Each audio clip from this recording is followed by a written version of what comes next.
고소 대리는 굳이 변호사가 필요 없는 경우가 더 많습니다. 근데 문제는 다만 억울한 마음에 그냥 막 글을 막 쓰시는데 그러면 수사 발동 자체가 어렵습니다. 네, 안녕하십니까. 홍대겸 변호사라고 합니다. 아무래도 성추행이 가장 많습니다. 클럽이라든지 지하철에서 신체적인 접촉 때문에 고소하는 경우가 꽤 많아요. 가장 전통적으로 많은 게 또 폭행이죠. 남자친구, 여자친구 사이 폭행 건도 최근에 많이 다룬 적이 있고요. 지나가다가 술 먹고 다투고 이런 경우도 폭행이 많고, 또 아파트 주민 사이에 층간소음 때문에 위협을 가하거나 이런 경우도 좀 있습니다. 경제가 좀 어려워서 그런지 굉장히 최근에 급격하게 는 게 사기죄입니다. 사기죄. 보통 코인으로 인한 사기죄예요. 제일 이건 좀 어이가 없다는 무조건이 있으셨을까요? 민사서 소송을 가야 되는 거를 고소하겠다고 찾아오는 경우입니다. 재산 때문에 다툼이 많거든요. 형제들끼리. 정의구현이다 이렇게 생각하시는데 사실은 이건 다 민사로 해결될 일들인데 뭔가 형사사건으로 풀려고 하는 경우들이 많은 것 같아요. 네, 불이익이 완전히 있습니다. 억울한 마음에 그냥 막 글을 막 쓰시는데 사실 날짜도 특정되지 않고 장소라든지 어떤 행위를 했는지 특정되지 않는 경우가 많고요. 본인의 분풀이로 막 쓰는 경우가 있어요. 자, 경찰이 그런 고소장을 받았을 때 이걸 딱 보고 뭔가 파악이 안 되잖아요. 그러면 수사 발동 자체가 어렵습니다. 정말 중요한 거는 이제 경제범죄 같은 경우입니다. 사기죄, 횡령 이런 사건들은 경제범죄라고 말하거든요. 범죄 구성 요건을 하나하나 다 입증을 해줘야 되는데 또 일반인들이 쓰시면 그게 잘 안 되잖아요. 그런 경우에는 경찰들이 이거를 알아서 뭐 해주거나 그러기 쉽지 않거든요. 아니면 처벌되지 않거나 이런 등의 불이익은 당연히 생깁니다. 그래서 고소장을 잘 쓰셔야 돼요. 그걸 제가 여쭤본 이유는 그런 게 있었기 때문에 그렇군요. 억울함을 토로하기 위해서 한사님이 무슨 거죠? 라고 했던 경우가 있어서 보여드린 이 서식은요, 경찰 민원 포털 사이트에 들어가시면 됩니다. 거기에 민원 서식에 보면 수사, 거기 찍어보면 고소장이 있어요. 거기서 클릭해서 그거를 다운받으시면 됩니다. 그 민원 서식 중에서 가장 일반적인 것이라고 보시면 되고요. 설명도 잘 나와 있으니까 여러분들이 직접 쓰실 수 있습니다. 자, 먼저 고소장 제일 처음에 고소인이 나오죠. 자, 고소인은 고소하는 내 이름을 씁니다. 변호사를 고소 대리를 한다고 하면 여기를 체크하시고 변호사가 쓰면 되는 거예요. 변호사가 아니어도요, 다른 분들이 대리인이 될 수 있습니다. 아니면 대리인이 아니라고 하면 체크 안 하셔도 됩니다. 자, 그리고 피고소인, 이 사람이 이제 나를 괴롭힌 그 사람이에요. 자, 그 가해자의 이름, 그리고 주민번호, 주소 다 쓰라고 되어 있죠. 그런데 보통 모르는 경우가 많습니다. 그래서 일단은 아는 대로만 다 쓰시는 거예요. 서울 산다고 정도만 알고 있으면 서울 정도만 쓰시면 됩니다. 그럼 모르면 어쩔 수 없는 겁니다. 보통 이제 당근 사기 같은 경우에는 자, 이름도 잘 몰라요. 그래서 이름도 특정을 못하고 그래서 아이디 정도만 쓰고요. 그 다음에 휴대폰 번호는 알잖아요. 그 정도 쓰면 됩니다. 그래서 기타 사항에 뭐 또 아는 정보가 있으면 쓰시면 될 것 같아요. 칸을 다 안 채우셔도 고소장은 무리가 없습니다. 자, 그럼 그 다음 장 보겠습니다. 자, 이 부분이 아주 중요한 부분입니다. 자, 고소 취지, 어떤 죄로 고소하는지에 대해서 얘기를 해야 돼요. 그래서 제가 아까 조언 드린 대로 형사인지 민사사건인지 구분하시고 형사라고 한다면 어떤 죄에 해당하는지 이게 정확하지 않아도 됩니다. 일단은 이대로 그대로 쓰시면 돼요. 그래서 고소인은 피고소인을 무슨 죄로 고소하오니 처벌해 주시기 바랍니다. 자, 이거를 꼭 기재해야 됩니다. 이게 바로 처벌 의사입니다. 이게 있어야지 고소장이 의미가 있어요. 자, 그 다음에 범죄 사실을 쓰는데요. 자, 저는 이 부분을 가장 중요하다고 생각합니다.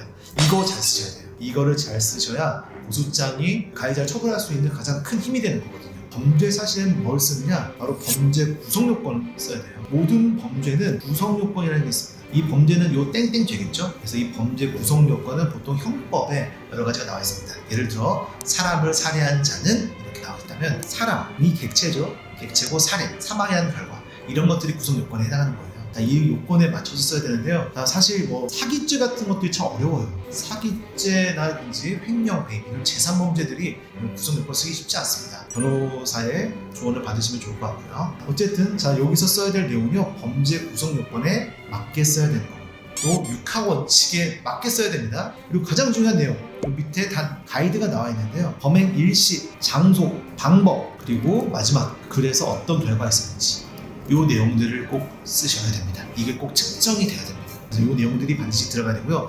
여기서는 구구절절 쓸 필요가 없습니다. 딱 범죄 사실만 컴팩트하고 딱 정확하게 특정해서 써주는 게 중요합니다. 자, 그렇다면 그 다음에 고소 이유가 또 있죠. 이거는 범죄 사실입니다. 그래서 이게 정말 중요하고요. 고소 이유는 이제 그동안 답답했던 거 여기다 썰을 푸시면 되는 거예요. 그래서 이제까지 우리 관계가 어떻다, 그런데 어떻게 고소 이르게 됐다, 이런 거 쓰는데요. 간단하게 제가 쓰는 목차를 한번 알려드리면 첫 번째, 관계를 씁니다. 고소인과 피고소인의 관계를 쓰시는 거예요. 그래서 이렇게 만났다. 당근 사기였다. 그랬으면 언제 거래를 통해서 알게 되었다. 그 다음 써야 될 내용은 이 사건의 경위입니다. 구구절절 쓰는 거예요. 사건의 경위.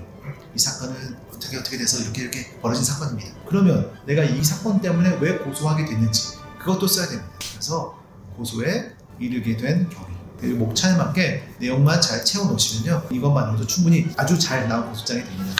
자, 그리고 뒤에 내용들은 별로 중요하지 않다. 요건 중요합니다. 증거 자료. 고소인의 진술 외에 제출할 증거가 없습니다. 있습니다인데요. 증거 있다면 반드시 체크를 해주셔야 됩니다. 자, 그 다음에 7번은요. 형식적인 겁니다. 이거는 중복 고소 여부를 한번 확인해요. 그래서 없습니다.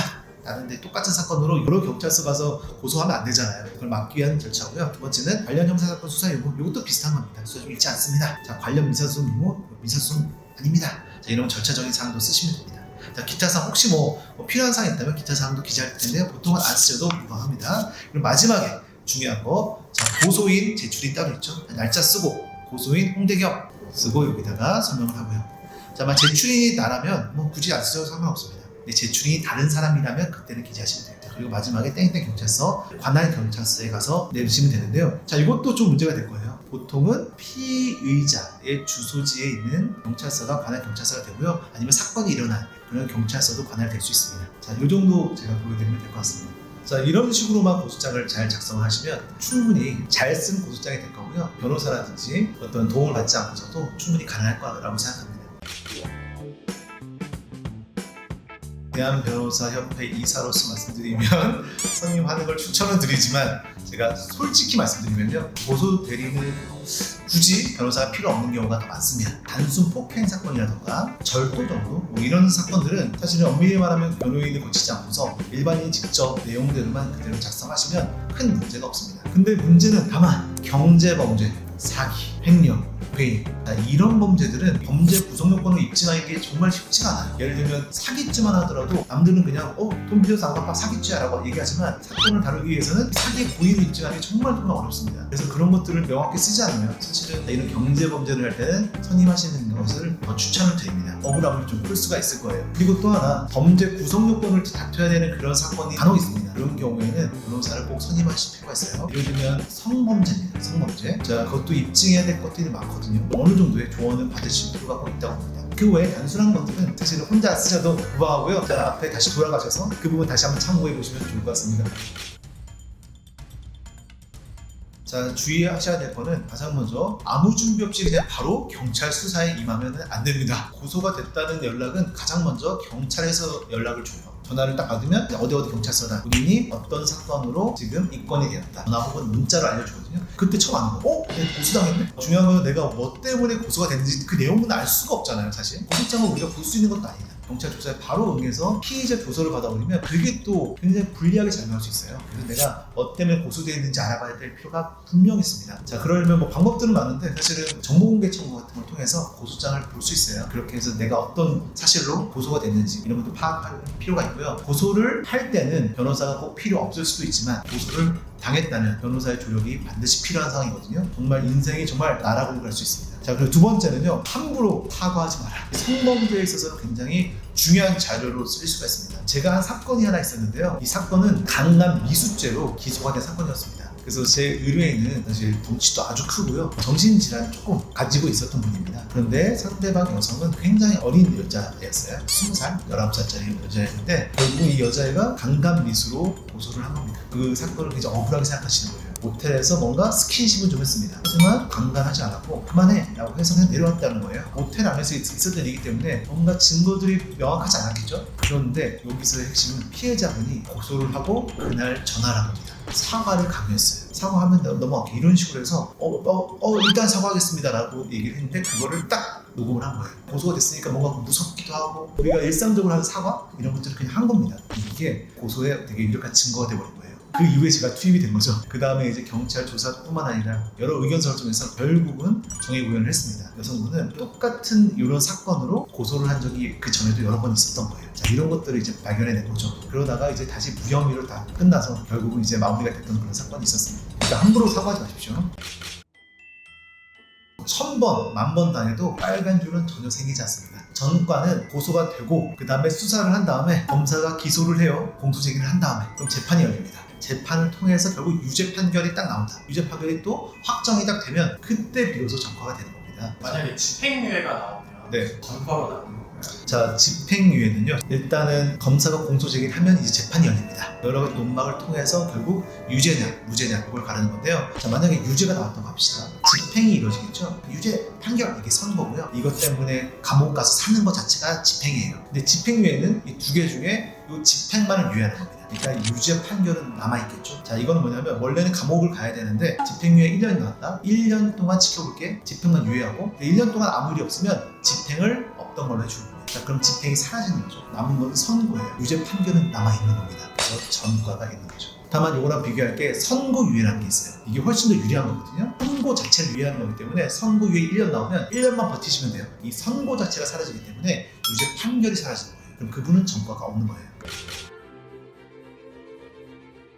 살다 보면 억울한 일이 분명 있습니다. 그렇다고 하더라도 형사 고소가 된다는 그런 것은 아니에요. 그래서 이것이 형사 고소가 될 건지 안 될 건지, 조언이든 변호사의 상담이든 이걸 통해서 그것부터 알아두시면 좋을 것 같고요. 자, 그리고 고소장은 사실 굉장히 중요한 서류 중에 하나입니다. 고소장을 어떻게 쓰느냐에 따라서도 어떻게 움직이는지 달라지고요. 경찰 한 명당 맡고 있는 사건 수가 보통 50건에서 60건이 됩니다. 그 모든 사건을 다 조사를 받아야 되고, 보고서 써야 되고, 의뢰인 만나봐야 되고, 조사해야 되고, 이것들을 하기가 정말 현실적으로 불가능해요. 그러다 보니까 범죄 사실이라든지 이런 걸 명확하게 특정을 해줘야만, 그래야지만 경찰 수사도 원활하게 이루어질 수 있으니까요. 사전 준비를 좀 하시면서 고소장을 작성하시면 좋겠습니다.